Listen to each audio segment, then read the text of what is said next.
people, we are back. It is the Yu-Gi-Oh show here with your regular cast of legends, and we've got quite a few interesting things to talk about. So, what should we start off with our first topic? Where should we kick off this episode? I think we'll just jump straight into how everyone's been feeling the ban list has impacted them, really. I mean, we've had a little bit of time to marinate, to settle into this 2-week format. What's everyone been thinking about the ban list based on their locals or online experience? I'd like to say for myself it's been great times, but for some people who are quietly more competitive, it's been a bit more of a frustrating experience. Okay. And the reason I say that is because people know it's up in the air. We're anticipating Alliance Insight, and people are just like, this format doesn't exist. It's not real. I'm not really going to try. I'm not interested in it. Yu-Gi-Oh's going to change. And it's kind of put a bit of a Debbie Downer on it, so to speak. But for me, this is just like, this is what I live for. I've tried every rogue deck under the sun. Like, I've won, I've lost, but it's just been a wholesome good time, to say the least. So, yeah, I do quite like the ban list. It's hit the right stuff, in my opinion. Fiendsmith's still a problem, but then you can play Fiendsmith in anything. Like, I've seen Primite builds with Fiendsmith. Yeah. Like, it's just, it's fine. And I don't particularly dislike the Fiendsmith cards. I like the fact that they grind and you have to play over multiple turns, which is something that is not akin to Yu-Gi-Oh these days. So it's a bit refreshing to play a longer game. But, you know, yeah, in short, I quite like the changes. So. Yeah, I hear that. What about you, Fabs? Like, you've been playing online mostly, right? So yeah, pretty much entirely on Pro and Dueling Book, and exactly in the same position as Andre. Like, what's nice is I've been able to actually test other decks, which is nice. It's still left a lot to be desired. Ryug is still better, even with one deck. Ryug is still better than a lot of decks. Manus is still better than a lot of decks. So that's never gonna change that much, but I do think the ban list opened the floodgates a bit for rogue decks to have a bit of a chance. Also, I don't want to say it's not good. Like, no one basically Tree Drake is not good, but I've been able to play Masterpiece in more than one deck, which is nice. I like Masterpiece as a card, so that's definitely a plus about the ban list as well. Yeah, I was going to say, playing True Draco in a format where Detonator exists feels a bit techie. Weirdly enough, the problem with True Draco is not playing into Ryug, it's playing into Menace. But against Ryug, it's actually okay because, like, you set your traps then. You set your traps in normal time, and it's half-life and 10 turrets and blah blah. And when they chain Detonator, you chain your True Draco, and it's not too bad. When it really sucks is when you play against Menace, and Menace is like, I don't care. Like, I'm just gonna banish your whole group and stuff. And, yeah, so Menace is more definitely the problem, but it's what it is. Yeah. I think I've been in a pretty. How have you found the form? I've been in a pretty similar boat, to be honest. Obviously, I've been looking at Alliance Insight, trying to see what comes forward.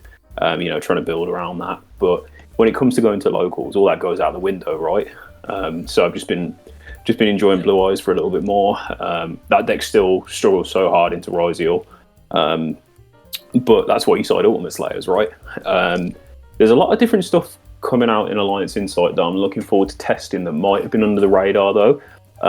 But again, the thing with Alliance Insight, which is weird, is like, yes, Alliance Insight is going to be Nationals format, but so soon after Nationals format, we have Duelist Advance coming out, and we also have Battles of Legends, I think, on the same week as the UK Nationals, so that will be legal as well, with like the Orca stuff in it, which is a deck that's been making waves.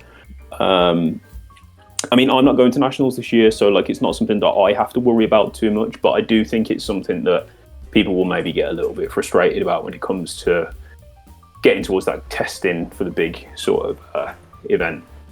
Yeah. It's so good. Yeah, wait, so sorry, August will be legal for Nationals? I believe, correct me if I'm wrong, but I believe that Battles of Legend is out on the Thursday, and the UK Nationals is out on the weekend. So, like so, I'm going. Well, I'm going nationals. I don't know if I'm playing in the main event, but I definitely would be open to playing some August side events. So that's pretty exciting. And yeah, August is definitely like an old favorite. Yeah, 100%. You're never gonna get tired of summoning Dingy.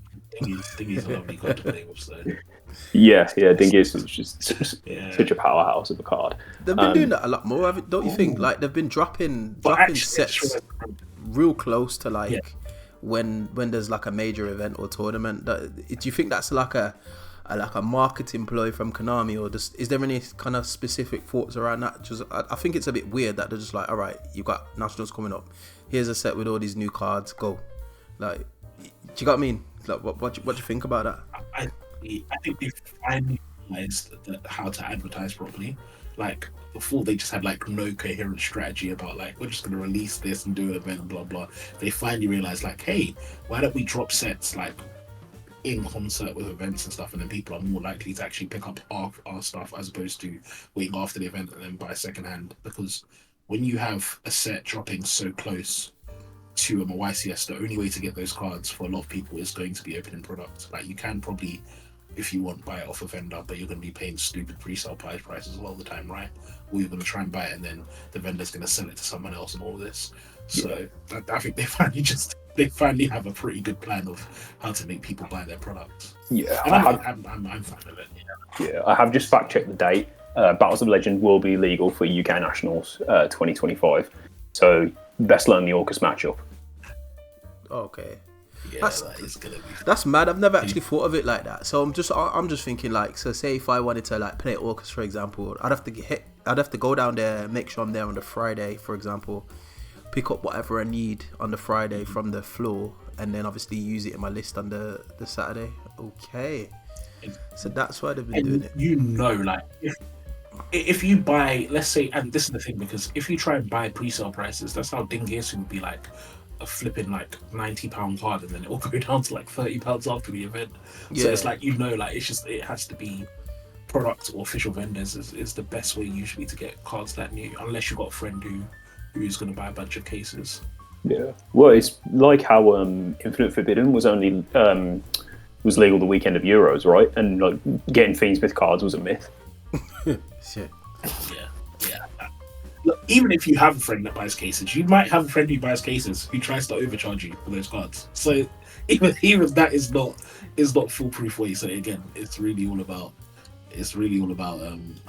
like interacting with vendors and all of that, and in that's one of the rare situations where sometimes opening product is good. Yeah. But what I think is going to be really nice as well is the shake up to the format will make the event probably more fun than it could have been, because sometimes when a format gets solved, especially like one like now where Ryug has been out for ages, you see events get more and more boring because the Ryug deck is the best and it's just so effectively solved. But when you introduce a couple of new decks just before an event, it kind of shakes things up and it makes it a bit harder to play that Ryug matchup. Like Ryug now only has a few days to Rise players, even though you can test before, they only have a few days and they would only played a few matches with these new decks where they have to like figure out like, oh, how do I interact with Dingy in a certain way so that he's not just sending my DNA or blah blah blah blah. So I do think it's also going to be nice for shaking up the event a bit. That's an interesting point. I know you mentioned obviously Alliance Insight before, Dan. Like, what are your thoughts on Alliance Insight going further? Like, now that I've actually had time to think about it, there are a couple of cards in there that's actually like making me think I want to test. Because I've just been testing Vanquish Soul, and I know that's a little bit down the line. But the Evil Twin stuff is another one of my favorite decks. I've took that to like regionals and OTS championships like way back. But the support that they're getting now is looking very, very solid. Like, especially with Fiendsmith stuff as well. Like, it's a Balku and all of that crazy nonsense that you can do. It's almost like a Cybur's pile when you kind of like manage the combos. It's crazy what the deck can do. Well, like, what are your thoughts on like what's going forward with regards to like Alliance Insight? I think for me personally, like the Live Twin stuff was another deck that I was looking at. Like, I'm a big fan of that deck. I think that is definitely something that people are sleeping on. Like, for those who don't know, Live Twins now have a Gamma in the set. Well, Gamma's not probably more like a Herald of Orange Light, I suppose, is like a better analogy. And they've also got a Link 1. And anyone who knows what those cards sort of like connotate will know that this is going to push that archetype a little bit further up. The Eldritch support as well. I'm a big fan of Eldritch. Was all I played during COVID. Like nothing like shoving 32 traps in a deck and calling it a day. The Eldritch support, like them having like a contact fusion, means it actually has like some combo plays, especially with the field spell Delta of Temptation from Supreme Darkness, which is easy enough to pick up as well as it was only a common. Even the Cyber Dragon stuff. Talking about obviously these are all the tactical dry decks that had the support confirmed. Cyber Dragon's obviously not a competitive deck, but it is one that people do like, and it's cool to see them get support that isn't bad. Like, it's not just some anime gimmicky rubbish. Obviously all the Cyburst cards, I'm sure Fabs will talk to you about those in a lot more detail because he knows a lot more about Cyburst than I do. But I think there's a lot of decent cards in Alliance Insight, and it's definitely looking like a much better set than Supreme Darkness, 100%. Yeah. Oh my gosh. Yeah. Cena sucks, man. What the heck? I'm quite looking forward to like some of the Regenesis stuff as well. Yes, the Regenesis definitely. I know people are trying to compare it to Cash Tier, which is like a natural comparison, but I do quite like those cards. Some of them are pretty good by themselves. There's a range of like attributes and stuff in there. So like I know some people in the Vanquish Soul. I'm in the Vanquish Soul Facebook group, man, and they're just going crazy for any any kind of new support that like marginally works with the deck. They're just like yeah, we'll put it in the clutching at straws with it, like literally anything. But the Regenesis cards by themselves, I quite like the look of those. I think they're a little bit underrated because obviously Malice and Ryug are getting their lasting support, which is probably going to tip them over the edge yet again. But I like Regenesis. I think I just realised that I was trying to like actively show you cards, but my internet's slow, so I'm just gonna use the Yu-Gi-Oh app instead to show you guys that, so you guys know what we're talking about. Yeah, talking about the Regenesis cards, that's a deck that was interesting because it did really well in the OCG at one point, and it seems to have like fallen off a little bit. But then I think there's things in the TCG that we would look at it in a different way, because obviously the OCG is a very different format. I think those cards are really cool just because of the amount of different decks you can splash them in. Like, you've got Dogmatica, Primite, Kashtira, Vanquish Soul, like Jimothy said. Even Eldritch is another one. Like, they're just really strong, powerful cards that you can just kind of like plonk on the board.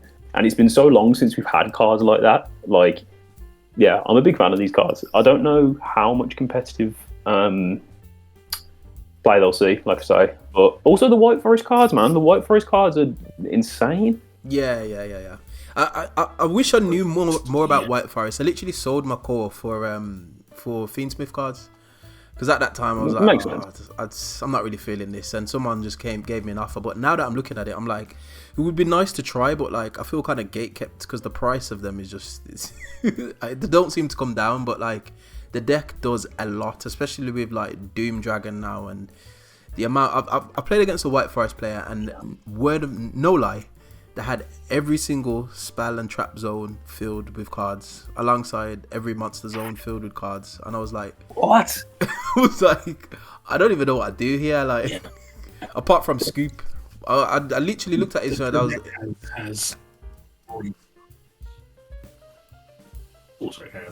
sorry, I thought you were saying, I was gonna say like the player just said, all right, go, and his combo took like no word of a lie, like 12 minutes solid, and he had his foot on the gas all the way. Like, he weren't slow playing, and I was like, this is crazy. Like, I'm gonna lose. I'm either gonna lose to time or just lose to an FTK. Like, so I was just like, yeah, I'll scoop it up. Yeah, I think while we've got it on Edo Pro, Fabs, if we can just hover over that Azamina Fusion, this is a card that you guys are going to need to be watching out for. It's like the yes. Just going to this guy, yeah. Oh yeah. This guy is a menace. Like, if anyone's playing Ubel in this format, pack it up. This card's an FTK against you. If anyone's playing Blue Eyes, pack it up. This card's an FTK against you. It's just really, really peak. It's a contact fusion, for those who don't know, by tributing the big Azamina Fusion and one of your guys. First of all, what the heck is that?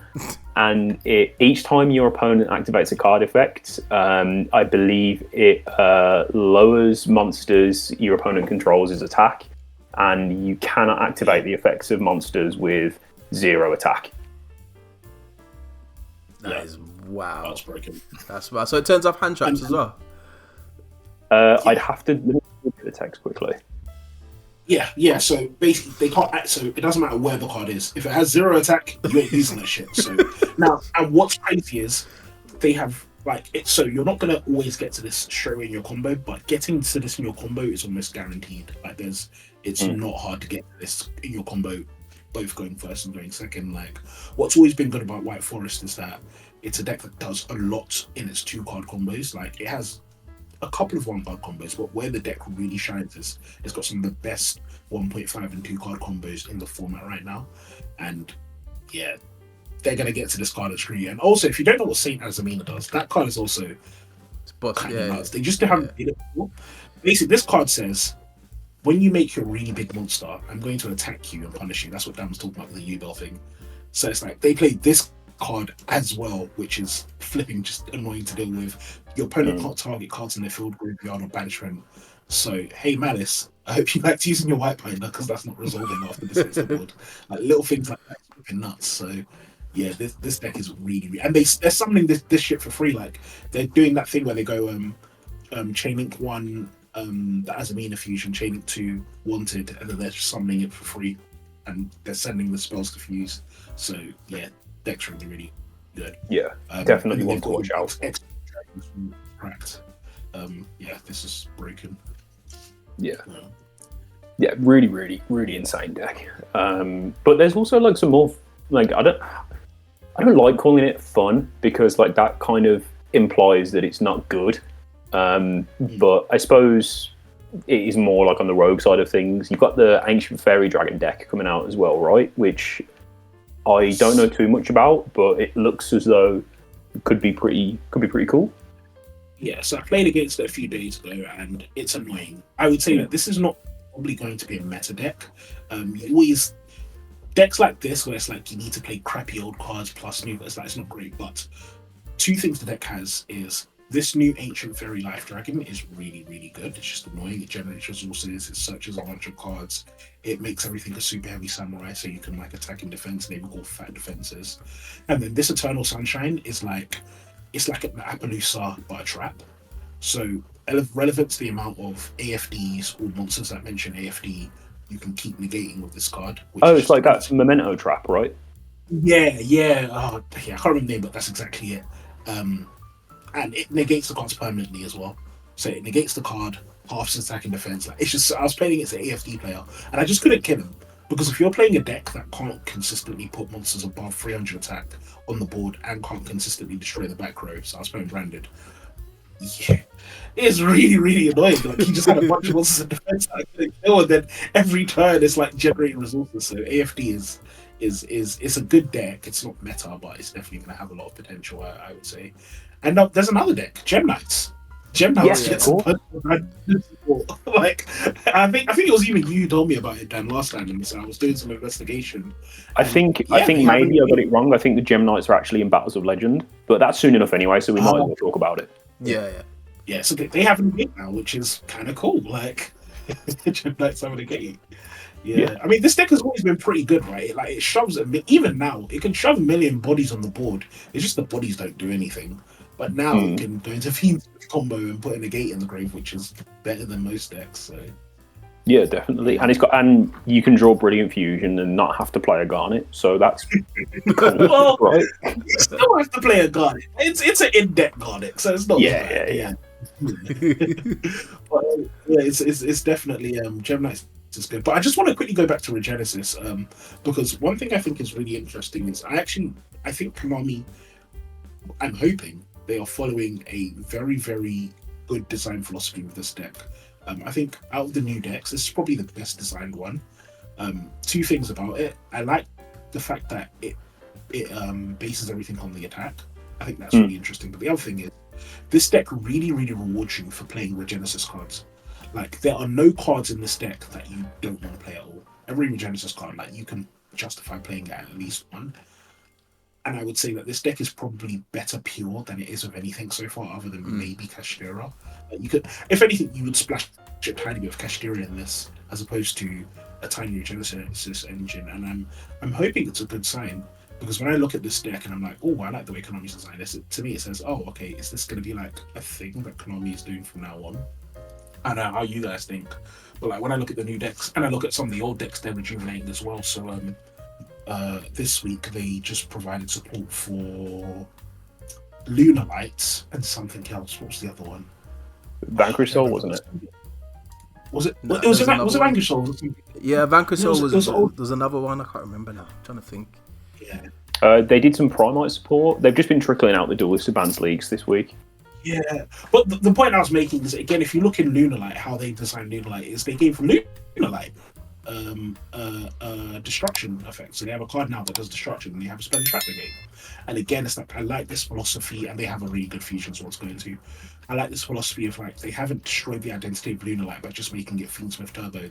They've actually supported the deck, and it's like, you actually want to play Lunar Light cards now in your Lunar Light deck, and you're not just using Lunar Lights to spam 2 rank 4s on the board and to do other stuff. Like, you're actually playing it. So to me, it's a good sign. I'm hoping that this is a sign of continued of a better design philosophy from Konami, to be honest. Yeah, I agree. I quite like the Regenesis stuff. I think they've done a good job, especially with how they've tried to balance it as well. Because I'm not sure which one it is yet, because I haven't fully familiarized myself with the cards. But one of them locks you out of the extra deck, if I can remember.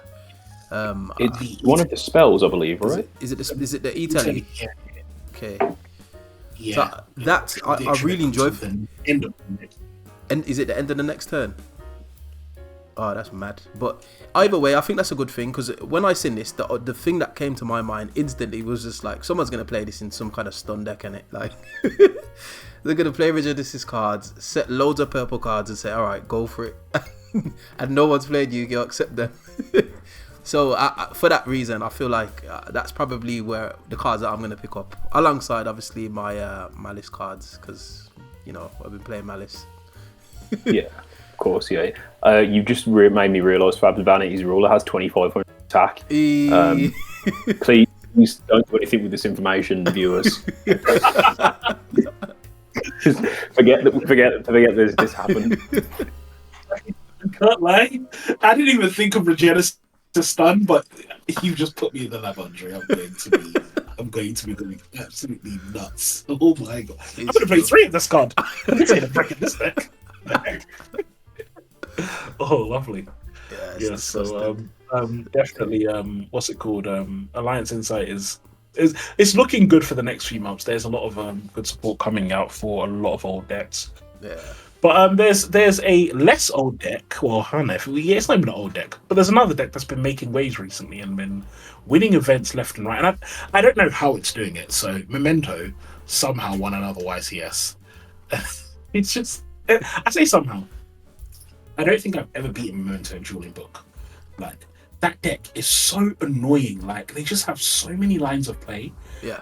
And it's like, it feels like no matter what you hit, you're going to die. For some reason, they have a card that just says everything above level 9 can attack directly as well. Yeah. So it's like it happened today where it's like he summoned that card early in the turn. No, I didn't read it properly. And then it's like, I was like, okay, I'm just going to hold my nib. Then I go to Battle Phase. He wants to go to Battle Phase, I'll bunch of monsters. So I'm like, oh, it's fine, I'm fine. Like, he can attack my monster, but it's like, I'm not going to die. And then he just goes, well, yeah, ping, you're dead. And I'm like, what's going on? Like, how did I die? Akihiro. Yeah, that deck is really good. Yeah, that's it. Yeah. Gosh, I'm actually gonna play Memento, to be honest. One of my boys is sending me a Combined Creation, which is probably the most expensive card in the deck now. But like, I've been trying to test it on EDO Pro, and I swear, like, I feel like I need a map or like a sat nav or something like that, just to kind of like show me the way, because I swear I made so many mistakes and I still turboed out Combined Creation, and every time I've got there, it's been in a different way. Like, and I just think to myself, this is a bit silly, isn't it? And then even if you just turbo that out and your opponent's got, like, I don't know, 2 or 3 attack position monsters, like SP Little Knight, for example, it's just like, yeah, see you later. It's like bang, bang, bang, game. Yeah. And it doesn't even trigger, like, it just summons, hits the field, just like how Phantom of Yubao used to do its shenanigans. Like, it just hits the field and then it's just like, all right, I'm going to win. I'm just like, this is silly. This is silly. Yeah, I think that deck's such a well-designed deck because, I mean, I'm sure I've said this on the podcast before. If anyone's seen me in real life, they'll know that I've said it. I really am not a fan of the direction of one-card combo starters when it's just kind of pick your poison. And Memento is really not like that. It's very much, this is my hand, I'm going to play it. And I think it's so cool that a deck like this, where you have to play such a gargantuan amount of engine, is doing well. And it really does give me hope that we'll continue to see decks that have been in this design. Just because I think it just promotes different styles of play. Like, it doesn't force people to tunnel in on, like, you know, how can I get to this end board of like 2 synchros with, you know, the same 15 cards. Yeah, I think, and aesthetically, I think this deck's dope as well. Like, just like all the reanimations of the old school vanillas. Yeah, I'm a big fan of this deck. Like, I really do wish that I had the brain power to pilot it, because it's definitely not one that my small control brain. But it's cool as hell, man. I'm a huge fan of this deck. Yeah, it is a huge brain deck. And it's funny as well, because when you look at this deck, I just realized they have so many flipping cards. And this is not like an old... Have they had more? Other than that, I think they've had like waves of support, but they've only had like one wave of support, right? That added like a couple of cards. Like, considering this deck came out in the last like 2 or 3 years, they have 18 cards. Like, compare this to like, what's that deck called? The Elden Ring deck. Ashen. That came out with like 4 cards. Like, it's ridiculous. They have so many flipping. No wonder no wonder Memento players don't play hand traps, because like, that does a lot. It does a lot. Going back to what you were saying about card quality, Fabs, I think there's a lot of high quality cards in Memento as an archetype. I think there's only a few that they don't play, right? Like, basically, it's just traps which most people don't play, and bone back. Every other card you play, it's mad. Yep. Yeah, which is insane. Like, they have an Appaloosa trap, and you don't play it. Yeah. And the funny thing is, we're saying they don't play it now. They used to play it. I remember before it used to be a thing. I used to play the Appaloosa trap, because I specifically was having Cosmic Cyclone in my deck, specifically because that card is really irritating to deal with. So yeah, it's definitely a lot of potential. It'll be interesting to see if it carries on winning again. Like, and I said this before, so like I look at this deck almost like plants sometimes, where I feel like a big part of its strength is no one knows what the heck is going on. Still to this day, if you ask me what card, you can give me 5 hand traps, I will 100% hand trap Memento wrong with all 5, because I don't know what I'm meant to be hitting in that deck. I don't know what card is important, what card is like. It just all does stuff. So yeah, even when you nib them into their turn, somehow they still end on the board. I don't know how they do it. So yeah, man, that deck is, I think, big. Just don't know how to play against it. Yeah, it's a struggle. It's a struggle for sure. Yeah, but I want to jump ahead a little bit and talk about some cards that are coming out in July. Duelist Advance is a set that a lot of people are really excited for, and we're getting the official card information coming out. Jimothy, I know that you're excited for this set, so talk to us a little bit about the Vanquish Soul support. I'm gonna go out on a limb and say Vanquish Soul is, wherever you put a rogue deck in terms of the meta, Vanquish Soul is gonna be standing on that rogue deck's head. That's how strong it is. Like, it's quote unquote tier 3 or 2, depending on what the meta is gonna be looking like, and that's me saying it now. So in the right circumstances, it could be a lot higher. I think what the deck has done, it's allowed you to play more consistently without necessarily seeing Raisin, because Raisin was like the choke point of the deck. If you interact with Raisin positively as a player, like you negate the Raisin, they're gonna have a hard time playing. They're gonna have to try and do that on your turn. Whereas now, I'm building my board turn 0. Like, I feel like a tier player. I'm telling you, I've popped. So this is just me in testing. I've summoned off Holy Sue. I've popped a monster. I've popped a back row, and then I've had Bestial and DD Crow, like, and that's turn 0. Do you know what I mean? And I've also got set up for my turn, and the deck does burn damage. Like, it's just silly how much it does, and like, especially with Fuwalas and Heavy Borga, you just draw for your deck. Like, I for a while I sat at the top of my turn and then summon Holy Sue, which is one of the new ones that, for anyone that doesn't know, special summons a Vanquish Soul monster from deck, and she could special summon herself as a quick effect by revealing a Vanquish Soul monster. So I've activated for a while. Oh, what the heck? Summon Holy Sue, got a pop, a draw when they've tried to just go having into this, yeah. Literally, and I keep drawing and I'm destroying stuff on field, and I end up with like 6 or 7 cards in hand. I've had to put cards back, you know, like the 4 rounds through 6. Wireless is like, nah, you've done a bit too much. Put a couple of cards back, please. Give your opponent a chance. But like, I'm so excited for the support. Like, it's actually more playable. I've still got Fenrir in there as well. I was having a conversation with a couple of the my subscribers, and I was like, take Fenrir out. You don't need it anymore. I was like, wow. Like, we've come to this. Like, that's how confident they are. So I'm just like, all right, we'll test and see. But very, very excited. The extra deck monster, I think it's Vanquish Soul Rocks. Yes, let's talk about this. It's, for me, it's Zeus Turbo. Because its alternative summoning condition is most likely the way that you're gonna make it, and you have to have battled. So you can make it with Rock of the Vanquisher, but you don't really want to go into it. The point at which you would go into it, you've probably already winning anyway. If you get into battle phase, you've definitely got Caesar on board, Caesar Valius at some point, and then you've probably got Heavy Borger somewhere in the background who's going to do the remaining 3k damage over 2 turns. So that's more than enough for game. Do you know what I mean? So it does make a nice 2 material Zeus if you've set it up correctly, if your opponent's playing any kind of XYZ strategy. But it doesn't do that well. But the field spell, that's where the money card is at.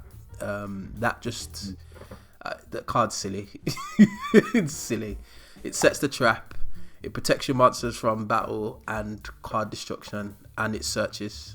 And the search is a trigger, not an activation. So yes, it plays into Ghost Ogre, but whenever you want to do it in your turn, you can. So you can just chain block it. You can't chain block it. But you can do Vanquish Soul plays and then activate the field spell, keep doing Vanquish Soul plays, and then get your board wiped. And as long as you got a Vanquish Soul monster on field, you can activate the field spell to search. Right, okay. So it's kind of like the Mimigal one, right? Yeah. So whenever you're ready, you can do it. So you can interact with your opponent basically before you make a decision on the complete line of play that you want to go for, which is busted. Okay. But I think my biggest thing with the deck, and I don't know how other people enjoy it, I like the fact that it's a very reactive deck. So it's very difficult to do a combo video on the deck because there's so many moving parts. Do you know what I mean? And it's not like, it's very different from Memento, where Memento will get to like, it's got all these moving parts that gets to a specific combo. Vanquish Soul is literally, all right, you're playing a trap based deck, all right, I need Panthera out the deck, let me go and organize my plays in a way where I can get Panthera out and pop a couple of back row, and then do it that way. Or you've got loads of monsters on field, all right, let me just disrupt your biggest monster first before I start building my own board. It's really rewarding. It's a bit like Sky Striker. You need to kind of like have matchup knowledge to be able to maximize your plays. But very, very excited, as you can tell. I've been talking for about 5 minutes, so I love it. I'm ready. I'm ready for it. I love it when people have decks that they love talking about. And I think, saying that, I think it is a little bit about time to circle back to Alan. Fabs, you're a big fan of Ignista and Cyburst Piles. Everyone knows what these cards do in Malice. Circular's back. Talk us through what the Cyburst support does for everyone else. It does everything. But just on last thing on the Vanquish Soul, I really think that this deck actually is going to have huge meta implications, because we saw with Steven Santoni when he did that whole 3 Graves Keeper inscriptions, blah blah blah. And right now, we're in a period where there are a lot of good graveyard decks coming out, and there are no answers to the graveyard decks. This is the deck that can still play that can do that whole Graves inscription shenanigans, that can play the one shifter, and still make a good board, and all of the support lets to do that. So I actually think Vanquish Soul has a lot of potential, and I didn't know how good the support was, but you just saying all that, Jimothy, makes me very confident that this deck has a lot of potential, because it means that it's still going to be able to do that stuff, but now the deck's just even better. So yeah, I'm expecting to see this deck perform quite well. 100%. I'm excited for it. I'm going to preface this in everything I say about Cyburst. I'm just going to preface it with Malice is better. So if you want to play Cybus, you need to understand and accept that you're playing like the way I describe it is when I was playing Rescue Ace in Snake Eye format. Rescue Ace was worse than Snake Eye, but Rescue Ace was still very, very, very good. Similarly, Malice is better in almost every way. Like, just if you want to build a Malice deck, take out the final fences, don't play cards like that and all of that. Half the Ignista stuff you probably won't need. But in spite and like all the extra cards, just switch them all for Malice cards instead. Like, again, this card, by the way, you can search this out in a Malice deck because it doesn't say you need to play Ignista. It says play monster 2300 original attack. It turns out the Malice cards have 2300 original attack. This card special summons banished Malice monsters. So yeah, Malice is better, but the support is really, really good. Ignista got fantastic support. Like, if Ignista, again, if Malice didn't exist, Ignista probably would have its way into the meta as a rogue deck because between backup, wizard, and these three extract monsters, which are insane, the deck is absolutely crazy. The nice thing about these cards as well is they all address different problems that Cybus as a whole and Ignista have always had. One thing about Cybus is like it's always hard to talk about one Cybus deck without talking about all of them. Same way with pendulums. Sometimes, or before election round with pendulums, it was hard to talk about one pendulum deck without talking about all of them because they all go through the same cards.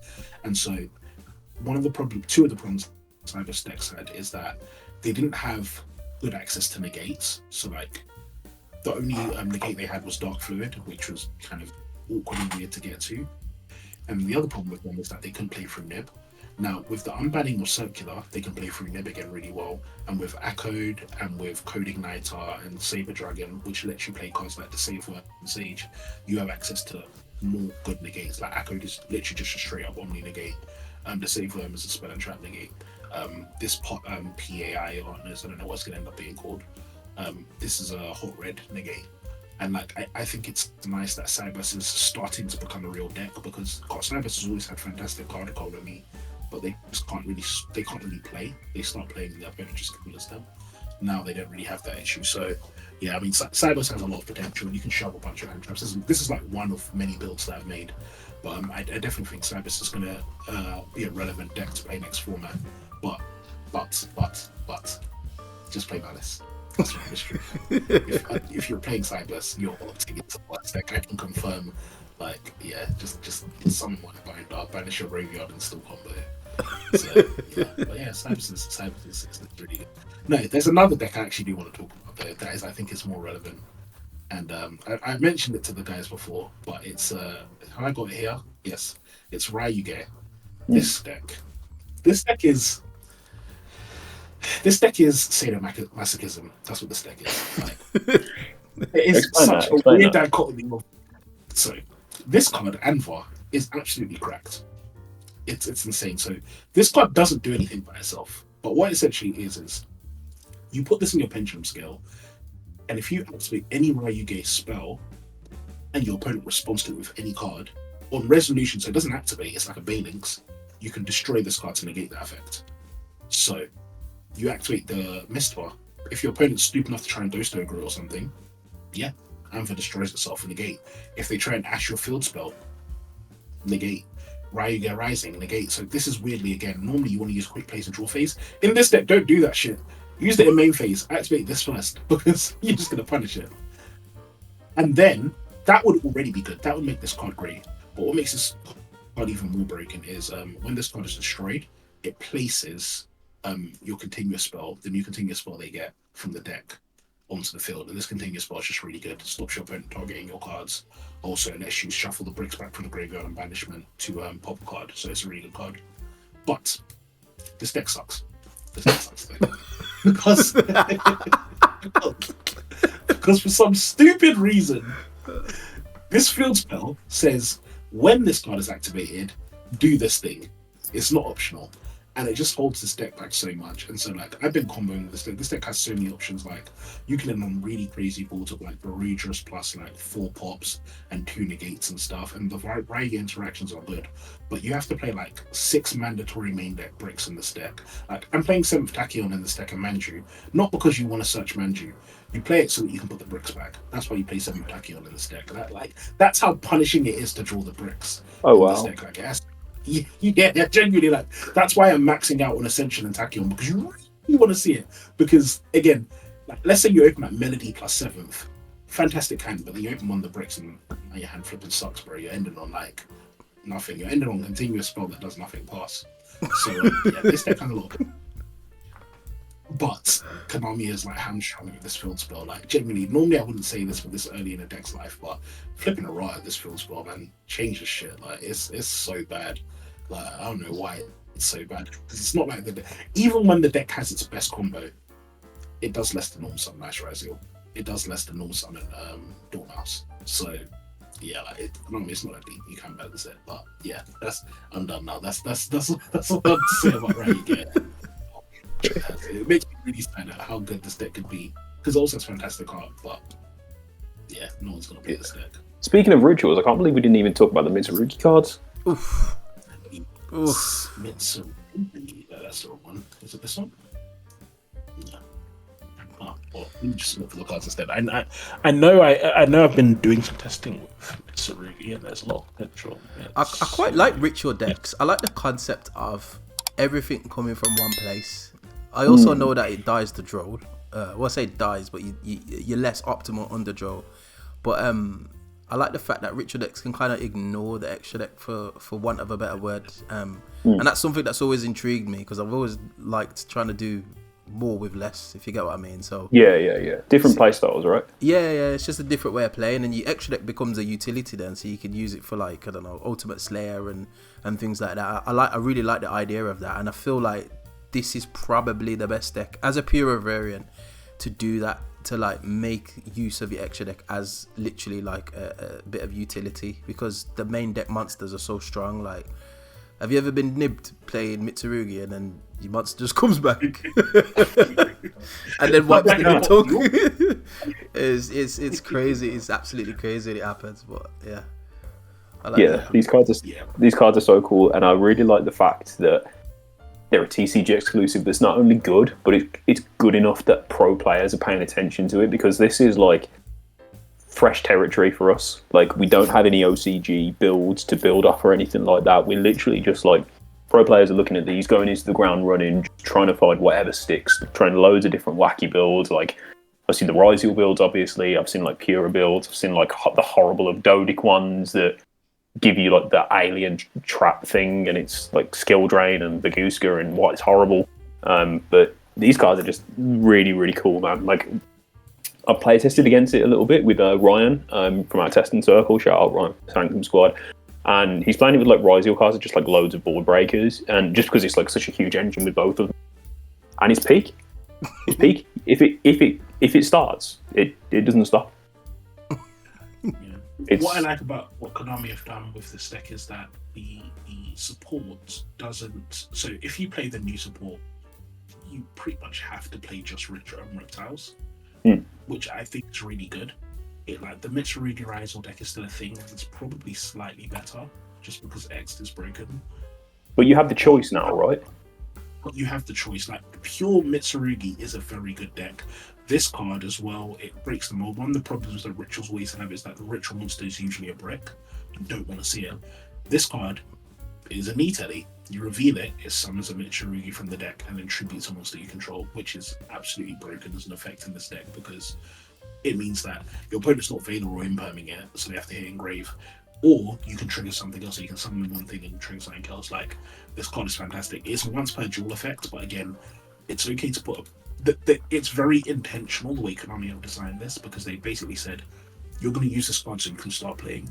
Then you have to follow the same rules as everyone else. So it's like, you're only going to do this once, but you only need to do it once, because once you've done this one shot in the game, now you can still pick it up, which is really cool. So yeah, I again, this is to me going back to the whole good design philosophy. Like, you're also incentivized. Like, I want to play pure Mitsurugi because it's actually good. Like, they have Interruption Archetype that's really broken. They have a bunch of good ritual spells and searcher spells. Was it Mitsurugi? Yeah, Mitsurugi Tempest sucks. I don't really know what they were going for with that. It's some weird card, I don't know. But everything else is really, really good. So, like, with how Konami have designed this, and I think it's exactly as you said, Dan. Like, pro players are already looking up at it, and I think it's only going to go up. I can see as well after Rise finally does kind of get the nail in the coffin, I could see pure Mitsurugi becoming a meta deck because it's in terms of power levels, definitely like tier 1.5. Yeah, I agree. I'm just on Tempest. Somebody just said to me transaction rollback, and then I dropped the mic and walked off. I was like, huh? And then I looked at the cost, and then I looked at the effect. I was like, oh, okay. So yeah, that's all I'm saying. Don't get any ideas, guys. Oh, okay. Yeah, just put this back in the thing where we said that Vanity's rolling. Yeah. Just give me a try. Yeah. So just I really miss when Beatrice was still a thing. I was playing Horus with transaction rollback feeds, which that's like I'd like dump Eradicator and stuff. Beatrice just made everything fun because Beatrice by itself is whatever transaction rollback combo you can think of, and it's just I miss those days. And yes, I'd love to play that with this deck to be honest and just resolve that shit over and over again. Yeah. Yeah, so fun times. Someone's gonna do something with it, innit? But we'll see. That's putting the fear in me. That is. I can't even lie to you. Yeah, it weren't nice. Nah, It ruined my cup of tea. That did. But overall, this set's looking really, really good. And there's one more card that I want to talk about that I know that no one's going to care about apart from. It is a card that I think this archetype has wanted for a while, and it's called Evil Hero Vicious Claws. Now, I know that you're all going to be listening to me like, this is just Dan going off about hero chaff again. And it is. But this is a card that I think actually supports hero in a way that you don't have to play it as just a shit version of Memento. So, like, for people who don't know what this card does, it's just a free extender. You reveal it in hand, target a hero, summon it from hand, and then the hero you target gains attack. And then if a card you control is destroyed, you can reborn it. Then if you're playing like a Dark Fusion or something, you can pop a card. We don't care about it. We don't care about that. This means that you can normal summon the Stratos and you can actually do stuff that isn't just, I'm going to make like a DPE or something. Like, I've seen builds that have used this to go into Fiendsmith combos. I've seen builds that have used this to facilitate Rise combos. And even just doing more things like freeing up the extra deck, right? Playing more things like, Dark Lord Turbo, that kind of thing, how heroes used to be played. And I think it's a good way of supporting an archetype because it feels like it's a power level that's like good enough, but not good enough to get it abused. Because, like, let's face it, this isn't going to make hero a tier 1 deck, but it's cool, right? Like, it's kind of like Faris, but like not really. So yeah, I don't know. So, I was just looking for specific clause. Sorry, that is it either rest of the turn or all of the turn? Because you just made a fantastic point that I didn't realize. So I know Heroes locks you. It's Faris, and Faris locks you for the rest of the turn. Cross Crusader locks you for the end. The Link monsters lock you for the entire turn. Yeah. Okay. But that is interesting. You've. I'm not going to play Heroes. No, of course, yeah. But like, I'm biased towards GX. I'm interested. But no, that's a really good point. Stratos is our Fiendsmith combo. Yeah, and Hero has a Light Fiend in its own combo and a Dusted Gold. Yeah. That is yeah, I can't lie, that seems like it warrants some exploration of doing some stuff before your hero combo. I don't know how it works with, I don't know, maybe you know better. How would it hurt heroes if you like locked off access to the links? Like, is that because I know one of the links is any telly as well, broken, and the other two are kind of there. I think Cross Crusade is the best one because that gets you to like Plasma. The other one gets you Neos. Those are the only two that lock you. Heroes is kind of like one of those decks where you kind of pick what avenue you want to go down. Most people go down the Plasma Turbo because, like, they're good cards. I don't like good cards. I like just making decks that you can just seeing how far you can get with like the deck's capabilities. So like, I like doing things with like Dark Lore in a rank 4, or like the Fiendsmith hero thing is something that I've been testing for a while. And to be honest, like, if you're playing like a pure hero, nothing else deck, you probably need these links and like Faris and stuff like that.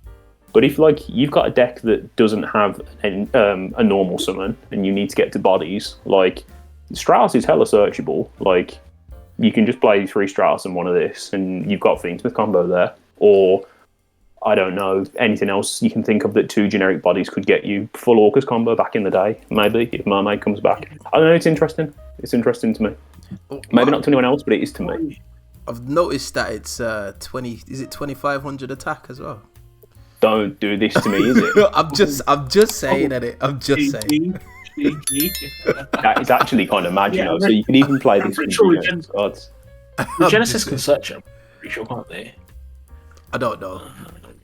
It's a hero card. It's probably if you control Genesis, you can. But it's I mean, this is all kinds of interesting, and I mean, this is going to be. Yeah, you know what? When you first started talking about this card, I was like, this shit. But then as you started to explain it, I was like, you know what? Yeah, can't lie.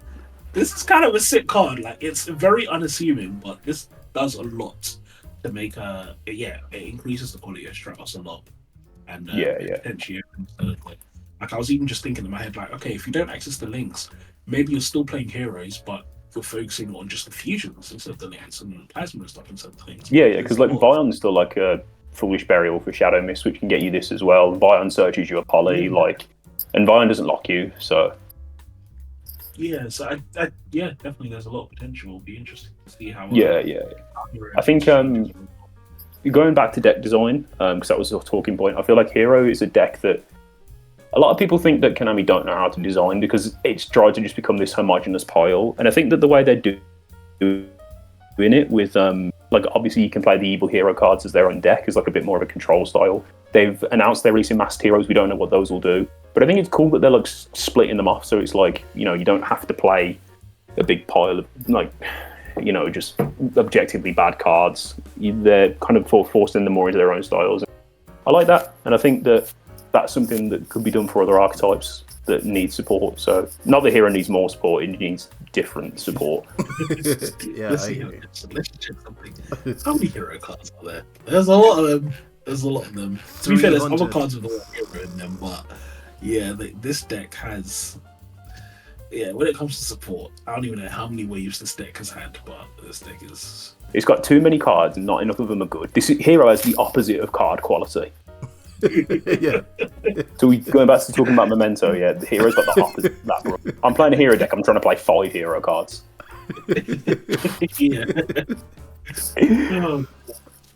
But going back. What should we move on to for our final topic then? I kind of want to talk about. I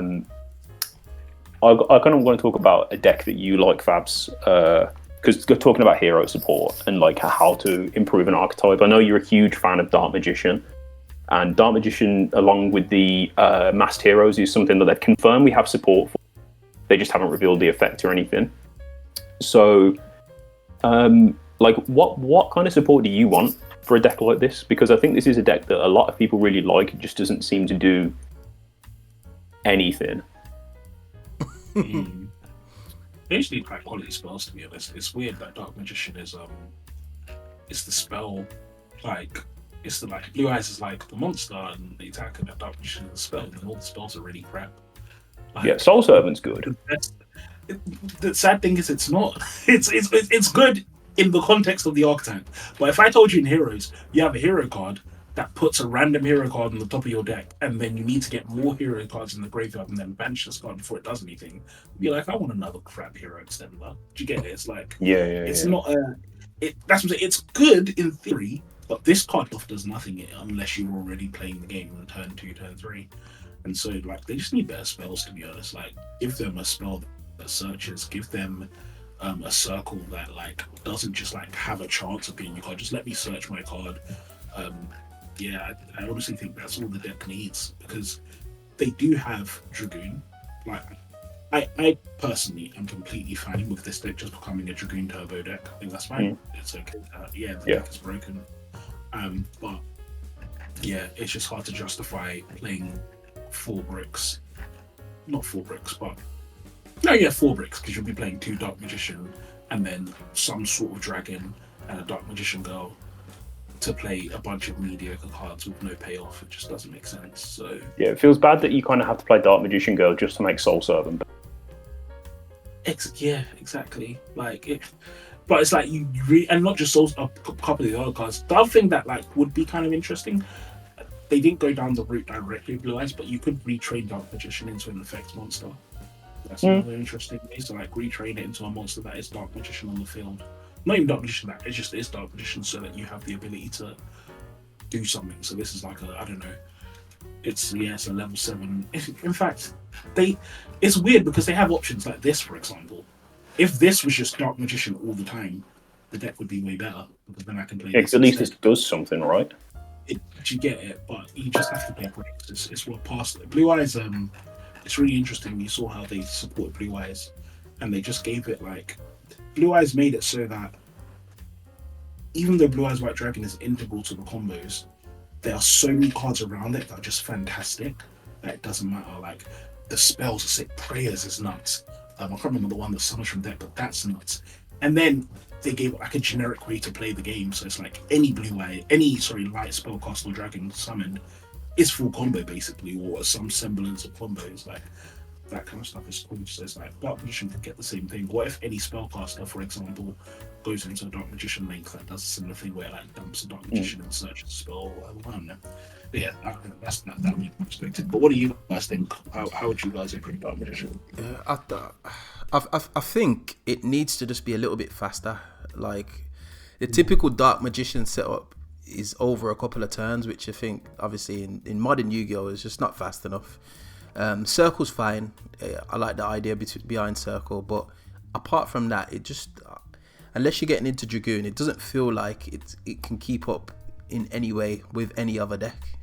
Which is sad to say. Yeah. So they probably do need the Blue Eyes treatment where some kind of like loosely related card to Dark Magician gets them into Dark Magician or becomes Dark Magician, do you know what I mean? Or if you control a spell card, this card becomes Dark Magician on field or grave. Just something along those lines to be able to put all the other stuff online, because a lot of the traps read some of the Dark Magician, or do you got what I'm saying? And unless you're actually playing the brick, you kind of like turned off from that. So I would make it faster. I wouldn't make it a combo strategy, but just something to accelerate getting my cards in the field. Now I know Primite's a thing, but I want something in archetype. Do you know what I mean? I don't know specifically, but like the spells are just like a bit like, yeah. Yeah, I suppose the thing with Blue Eyes as well is like you don't have to play Primite with it if you really don't want to. Like there's other options, right? Yeah, exactly. I don't know. I don't know if Dark Magician can do the same thing. If you got what I mean. Like you don't like could it play a bunch of hand traps and just Dark Magician cards? I can give you 100%. It's like, look, if I'm playing Dark Magician against you, it doesn't matter what you do turn 1. I'm not killing you turn 2. You can just pass them. You're not dying. It's impossible. In fact, you're less likely to die because if you don't put a card on board, my Dragoon's definitely not killing you. So yeah, it's completely unintimidating. Yeah, it really is a shame because the card is iconic. I think it actually does just need the Blue Eyes treatment. And to be honest, I think a lot of legacy archetypes could do with this, where they just create cards so it's a point where you're forced to only play like the best of the old cards, and then just creates a whole different strategy around that. Because like there's so much fat that can be trimmed from decks like Dark Magician, Heroes, and I can't think of any other decks like that now, but you get the point. Yeah. Like, I don't know, but I'm hopeful because support it confirmed is at least something, right? Yeah, and they to be fair, for example, Shining Sarcophagus has made it so that Dark Magician is a little bit better because Shining Sarc's kind of a cool deck. Yeah, and it's like so now, for example, Dark Magician Girl, this version of Dark Magician Girl is good. It's not good for Dark Magician, but it's good because this is now just a start your Shining Sarcophagus combo and have a Dark Magician Girl. The Dark Magician monster similarly, this is good. It just brings stuff out for free and then does other stuff. So, if these cards were just always Dark Magician Girl, like it would make the decks like 10 times better. Yeah. Because you'd have stuff you could do. Yeah, even if I'm searching Shining Sarcophagus in my Dark Magician, I'd rather play Shining Sarcophagus than flipping Magician Circle. Genuinely. Read every single Dark Magician, but they all suck. You don't want to play any of them. They all really suck. They all suck. The only trap that's like kind of okay, like back in the day, was Navigation. Navigation was kind of cool because like you summon from hand and you summon an illusion from the deck, which is going to get more cards, and then in the grave it's a hot red. So like Navigation was kind of cool. Eternal Soul, we all know why we hate this card. Yeah, because the Blue Eyes one only does it if it's destroyed and goes to the graveyard. This one, if it just leaves the field, it destroys your whole board.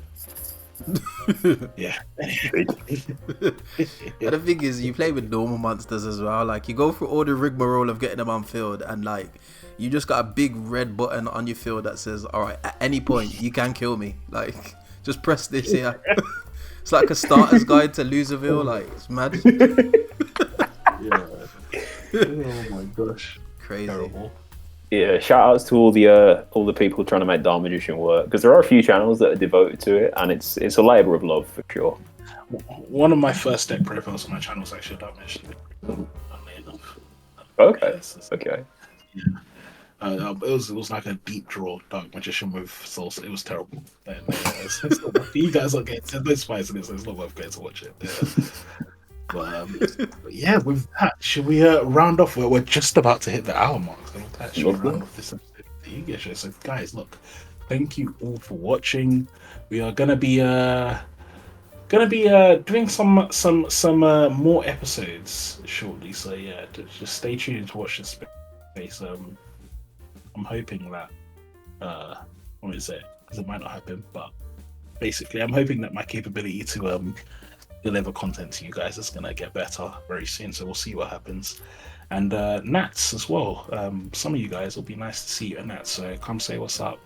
Come let us know what your favorite episode is and all of that. So yeah, thank you all for watching, and we'll talk to you all soon. Peace.